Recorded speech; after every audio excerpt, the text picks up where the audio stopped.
Android Auto, CarPlay, all that stuff, touchscreen radio. And I'm putting that thing in my ancient 26-year-old 2000 model Toyota Tundra. There's the main radio. It's amazing. Technology-wise, like that radio is like 2 inches deep. Obviously no CD player included in this one. So this is important to me. Touchscreens, I don't like them.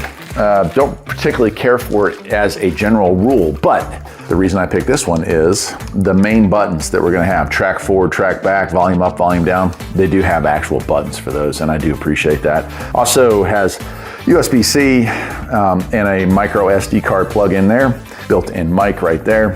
First thing we're gonna have to do, obviously, is remove the old radio, so let's go outside and get it done. Okay, so I've got everything wired up, as you can see, but got all that set up.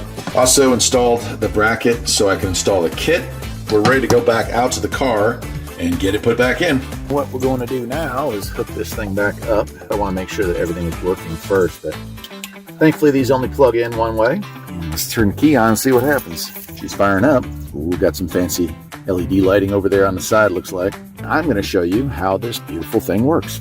When you load this thing up, the first screen you're going to see is this. This is their home screen, but you can see, boom, right there is Android Auto. Let's see what kind of storage this thing has.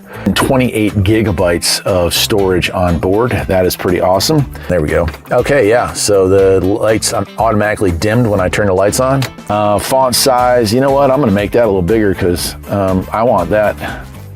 Yeah, let's make that max because we don't want to be able to see that stuff. Yeah, that's nice. We have a mixer. There we go.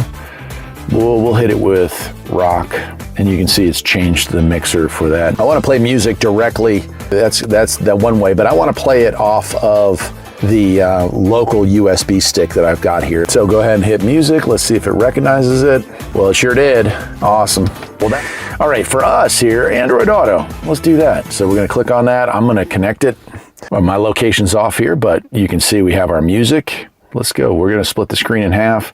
Let's get YouTube music fired up here. Hope you enjoyed that. I mean, installation on an old car like this is so much easier. Of course, these old cars, the simplicity is gorgeous. Yeah, really nice. Really love it. It's the ATOTO A10, and I'll leave a link to where you can get one. Till next time, my friends, take care.